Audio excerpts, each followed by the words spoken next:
Welcome to the LawyerFair Daily Podcast. It's Andrew Weaver, CEO of LawyerFair.co.uk.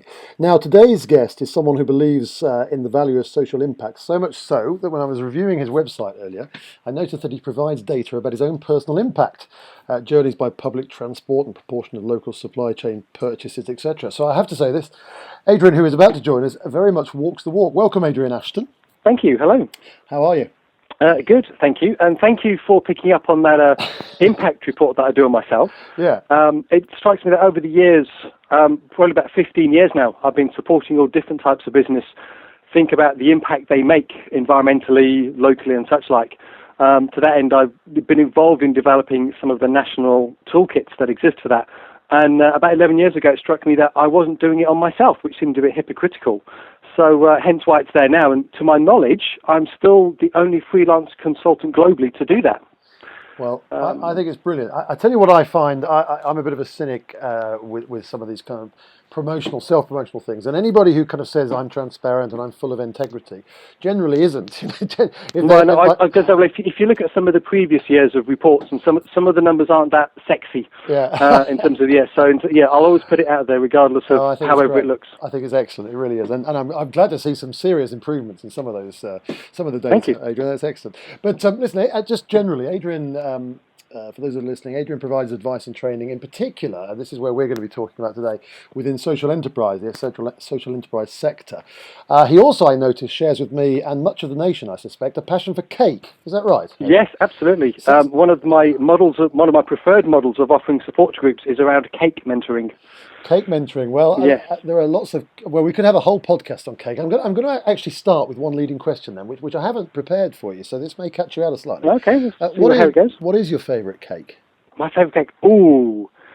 I think it depends on the context. Interesting. So there are certain times that a Victoria sponge is just perfect, because I don't know, you're in the Savoy, you're with the head of a kind of a regional membership body or national membership body. There are other times when you just kind of want, chocolate fudge cake with double extra whipped cream because you've had a really bad day with a client. And so it goes. So I think it's all about where you are and when you are.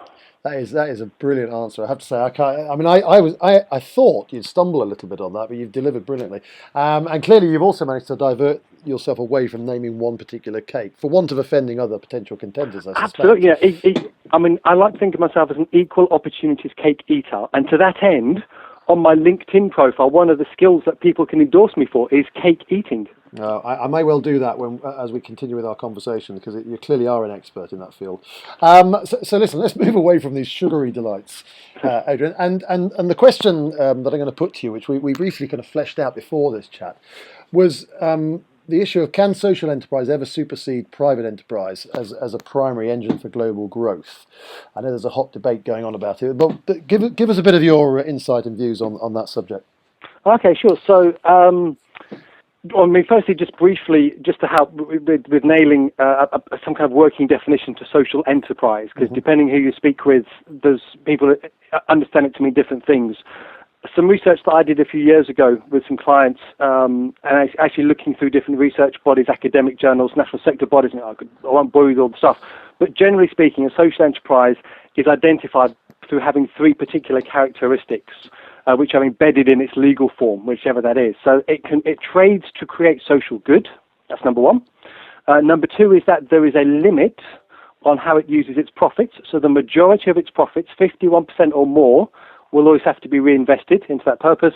And the third thing is that there is an asset lock. So all the stuff, the good stuff it comes to own and acquire over its life to achieve that good thing, be they helicopters, intellectual property, money in the bank, should the business be wound up, get given back as goodwill to that community to keep doing that good stuff. Now, on that basis, we can have charities as social enterprise. There are PLCs who are social enterprises as well by that. So one of the challenges, though, and over the years, they have come to actually be quite a big force within different marketplaces and industries.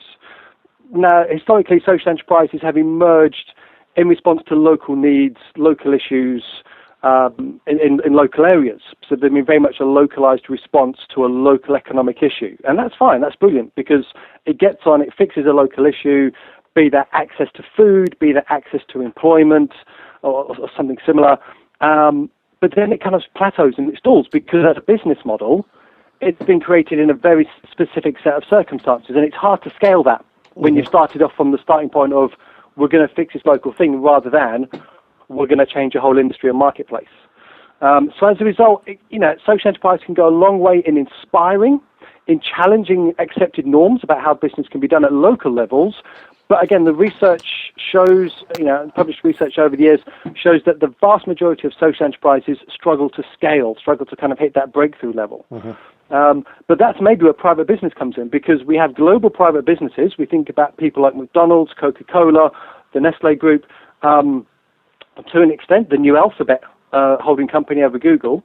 And we kind of say, well, look, those are privately owned businesses, they're private enterprise. But actually, they're starting to realize through their infrastructures, through their supply chains, they can have a massive transformative impact on global issues at local levels, wherever you are, whatever you're doing. And I have an idea that maybe part of that, although it's a contributory effect because it's a messy world of how we're influenced and where our ideas come from. But a lot of their thinking must surely have been inspired by what social enterprises have been doing, which is over the last couple of decades in terms of policy land. But if we look back historically in terms of the evolution of social enterprise out of the cooperative movement over the last couple of millennia, there are business models there which, we look at how they've worked and we see private businesses adopting them now to create that scale and that impact on a global level. So I think there's more to be said about social enterprise being a transformative business model where it influences and inspires and works in collaboration. I think it will always struggle to be that truly transformative potential if it tries to do it by itself. Well, I think. It's all of that is fascinating. A couple of things I was interested in picking up on was, I think that private enterprise has come closer to social enterprise, has it not? In terms of companies now, those that want to be successful and are successful generally have to be more mission-led, have to have more of a purpose, have to have more of a social, face to them in terms of what might traditionally have been viewed as a social enterprise model. And there's a number of factors that have contributed to that. If we look at it over the last kind of period, because employment-wise, we now start to see that although, so many of us are still scrabbling around to find secure, sustainable employment, but those the big private businesses that are looking to grow, to expand, to recruit people with the right skills, university graduates and others are saying, I want to be proud of the company I work for. I don't want them to be dumping on the little guy. And as a result, companies, in terms of employee engagement and recruitment, are having to get more upfront, more decent, more honest and honourable. As a society, as consumers, we're more aware about ethical issues and awareness. We see campaigns like local food, buy local, fair trade mark and such like. So again, there's a lot of consumer driver on that. And then we're also seeing legislative changes in terms of how capital flows into private businesses and how private businesses can grow through schemes like social enterprise tax relief and the social enterprise investment scheme, which is making companies say, hang on a minute, there's a way here that we can help to open up new capital markets to help our growth by being more honest and more unfairer to everyone, rather than just always trying to get squeeze the most out of every penny for our own personal gain. Absolutely. Do you think within the social enterprise sector, Adrian, that there is sometimes too much expectation of what social enterprise can do? Is there? I know that the amount of interaction between social enterprises and the private sector is increasing, isn't it? But is there too much expectation of what can ultimately be achieved with it? I think it's a fine balance. I think, as a parent myself with two youngest children, if I don't push my kids, they're never going to achieve their potential. Okay, and it's a fine line between becoming a pushy dad and letting them just slack off and just basically have very boring lives because they never went out and never pushed themselves to see what they really could achieve. It's the same with sort of social enterprise or any sector that says unless we're kind of encouraging it, poking it with a stick and going, why don't you try this? Why can't you do that? To help and to offer that support. So a lot of stuff I do with social enterprises of all manners of flavours and shapes and sizes is about helping them to explore that potential and say, what would it mean if you grew? What would it mean if you moved into those new marketplaces? And how would you get there? And would that be okay? And if it's not okay, then fine. But you've explored it and you understand why it's not. But without that kind of excitement to kind of whip people up to stimulate stuff, it's going to just things will stagnate, and so we need that kind of that spurring on. But saying that, I think the social enterprise sector generally has had a disservice done to it by previous governments, perhaps. So there was a policy document that came out in 2001 by previous government called Social Enterprise: A Strategy for Success, which effectively said social enterprises are all cool, groovy, funky things that are going to save the world if we give them the chance to.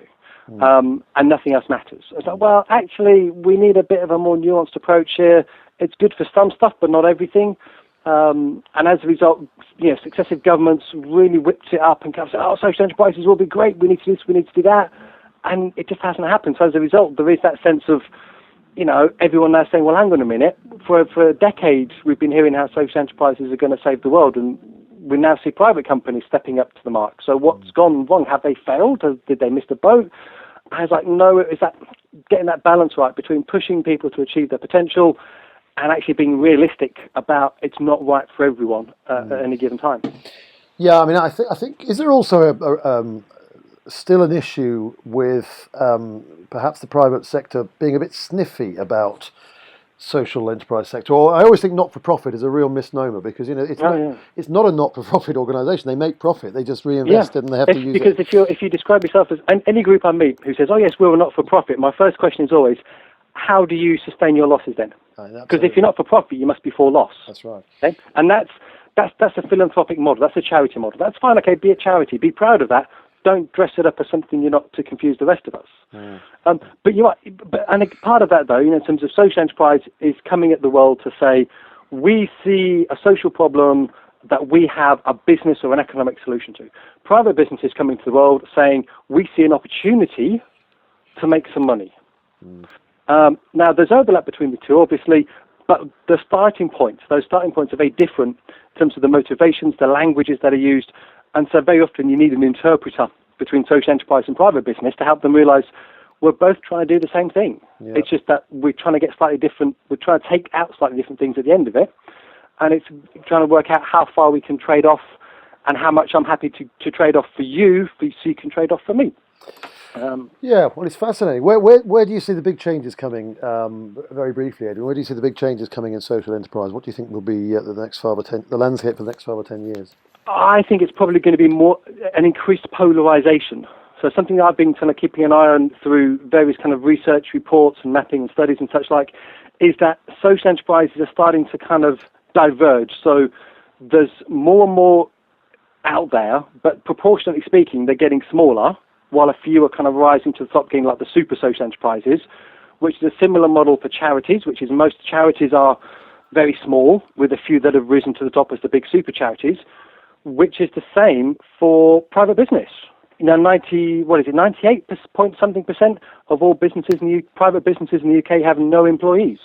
So the majority are very small, but they still collectively pack a massive punch. I think social enterprises are going to start seeing more of that sort of polarization emerging, and hopefully the debate saying, and that understanding about saying how do we engage with the sector at different levels and appropriately in the way that we've got used to doing with private business, SMEs, large companies, micro business. How do we do that against the social enterprise sector? So that's the kind of I see the trend based on data and the opportunity and the challenge. Well, listen, that's a great way to conclude this, Adrian. Thank you so much. There was so much in there and so much information. It's fascinating. Everyone can go back and kind of rewind rewind it and listen again. Absolutely. Listen, I'm going to direct people. You've got lots of different social media channels yourself, haven't you? I'm going to direct people. I hope this is right. To about.me/Adrian Ashton. Is that the best place to go to find more information? That's the one, because if people like Twitter, people like LinkedIn, YouTube, Vimeo, SlideShare, Scribd, whatever you're into, however you want it, hopefully there's something on there that'll take you off in a way that tickles your fancy. Brilliant. Well, if there's more you want to find out about social enterprises and the whole social enterprise sector, and more you want to find out about Adrian and his passion for cakes, then I suspect that's the best. Beer as well, cake and beer. Cake and beer, all right. Yeah. At the same time, I'm not sure, is that a good mix? Well, no, I tend to do cake mentoring during kind of the morning, and then beer mentoring from lunchtime onwards. You segmented it. Oh, lunchtime onwards, crikey. Yeah. It's culturally frowned on if you do beer mentoring in the morning, I've discovered. This is what goes on, everybody, in Todmorden, let me tell you. It's a strange northern outpost. Adrian, thanks so much. Good of you to join us. Thanks a lot. Bye-bye. For your time. Cheerio. That was the LawyerFair Daily Podcast. Fascinating stuff there. We'll be back with more tomorrow. Thanks for listening.